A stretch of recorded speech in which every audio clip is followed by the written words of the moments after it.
नमस्कार, आप देख रहे हैं केबीसी न्यूज़। दिल्ली हो या बिहार, दोनों की राजनीति का एक ही ध्रुव है, एक ही नींव है, वो है बिहार की राजनीति। और बिहार की राजनीति पर आधारित होती है दिल्ली की गद्दी। बता दें कि आज पटना के ज्ञान भवन में एक बड़ा कार्यक्रम किया गया है और उसमें रक्षा मंत्री को आने का न्योता मिला है। जी हाँ, मैं बात करना चाह रहा हूँ कि भारतीय जनता पार्टी की तरफ से प्रदेश कार्यकारिणी की बैठक थी और उस प्रदेश कार्यकारिणी की बैठक में रक्षा मंत्री राजनाथ सिंह पहुँचे और राजनाथ सिंह ने जो बातें कही है वो आज आपको सुनने वाली है। मैं उनकी एक सारांश बता दूं। सबसे पहले राजनाथ सिंह ने विपक्षियों यानी कांग्रेस और आरजेडी को धोते हुए नजर आए और उन्होंने ये भी कहा है अपने संबोधन में कि बिहार को बर्बाद करने वाले सिर्फ और सिर्फ कांग्रेस और आरजेडी के नेता बने हुए हैं। सुनिए क्या कुछ कह रहे हैं रक्षा मंत्री राजनाथ सिंह। 1980 के दशक में जब बिहार में कांग्रेस का कुशासन था तो सिर्फ मुख्यमंत्री बदल रहे थे, विकास की दशा नहीं बदल रही थी। भ्रष्टाचार को संस्थागत रूप दिया गया और बिहार में गवर्नेंस की रीढ़ पूरी तरह से तोड़ दी गई थी। आप जरा सोचिए साथियों, जिस धरती ने साहित्य से लेकर विज्ञान तक, धर्म से लेकर आत्मज्ञान तक हर क्षेत्र में भारत को दिशा दी हो, उस बिहार को कांग्रेस और आरजेडी की विफल, भ्रष्ट और जातिवादी राजनीति ने किस गर्त में पहुंचा दिया। साथियों, यह वही बिहार है जिसने बुद्ध को जन्म दिया, आर्यभट्ट को दुनिया को दिया, चाणक्य नीति दी, नालंदा और विक्रमशिला जैसे विश्वविख्यात विद्यालय दिए। यही वह बिहार है। लेकिन कांग्रेस की सरकारों ने भी असफलता की कहानियां उसकी कितनी है उस विस्तार में नहीं जाना चाहता। लेकिन जब कांग्रेस सत्ता से बाहर हुई तो बागडोर किसके हाथों में आई थी? आरजेडी के हाथों में आ गई।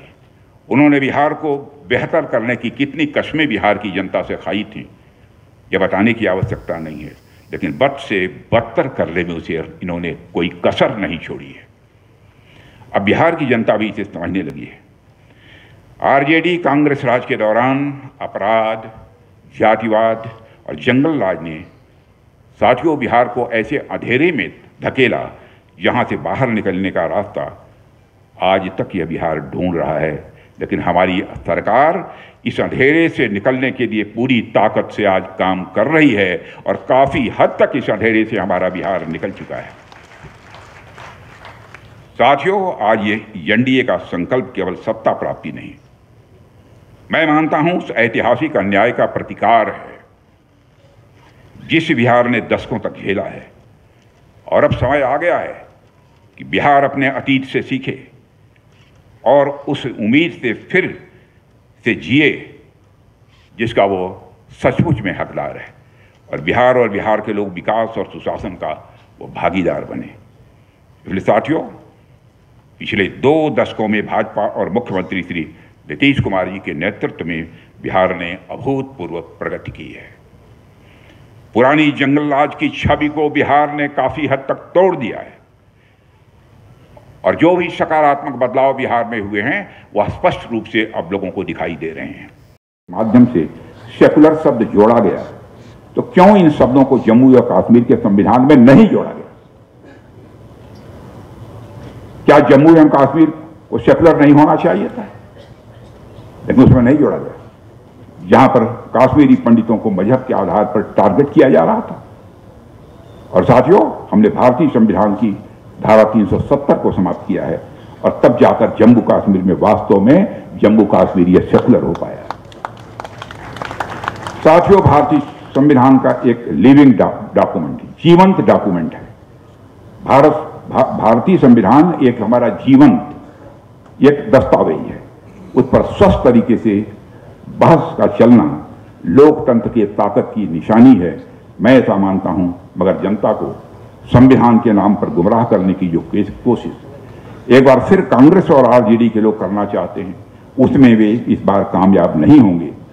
और इस देश में सेकुलरिज्म को सबसे अधिक खतरा यदि किसी से है तो इन छद्म सेकुलर वादियों से है मेरे बहनों भाइयों। इसके प्रति भी हम सबको सजग रहना चाहिए। साथियों, इस बार लोकसभा चुनाव में हमारे देश के सामने सेकुलर सिविल कोड को लागू करने का संकल्प व्यक्त किया है। भाजपा के संकल्प पत्र के निर्माण समिति का भी मैं अध्यक्ष रहा हूं दोनों बार। मैं तो यही कहूंगा कि मोदी जी जो कहते हैं वही करते हैं। जो कहा है अक्षरशः से पूरा किया है। और साथियों, यह काम भी वो जरूर करेंगे जो लोग भी सेकुलरिज्म को सही मायनों में मानते हैं। उन्हें सेकुलर सिविल कोड के निर्माण में अपना समर्थन देना चाहिए, यह भी मैं अपील करना चाहता हूं। साथियों, गांधी जी ने किसी भी कार्य को करने का एक यंत्र दिया है। गांधी जी ने किसी कार्य को करने का एक हमें यंत्र दिया है।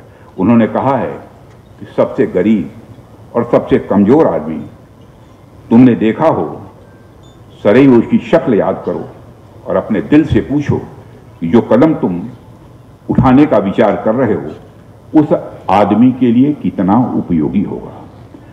आज मैं आप सभी को एक यंत्र देना चाहता हूं। जब यहां से आप बाहर जाओ तो सिर्फ चुनाव प्रचार के लिए नहीं, कार्य करना है। कार्य क्या करना है? बिहार के उस बच्चे के लिए जिसके पिता को अपना प्रदेश छोड़ना पड़ा था। आपको कार्य करना है बिहार के उसके बच्चे के लिए जिसके पिता को अपना प्रदेश छोड़ना पड़ा था क्योंकि यहां विकास नहीं था।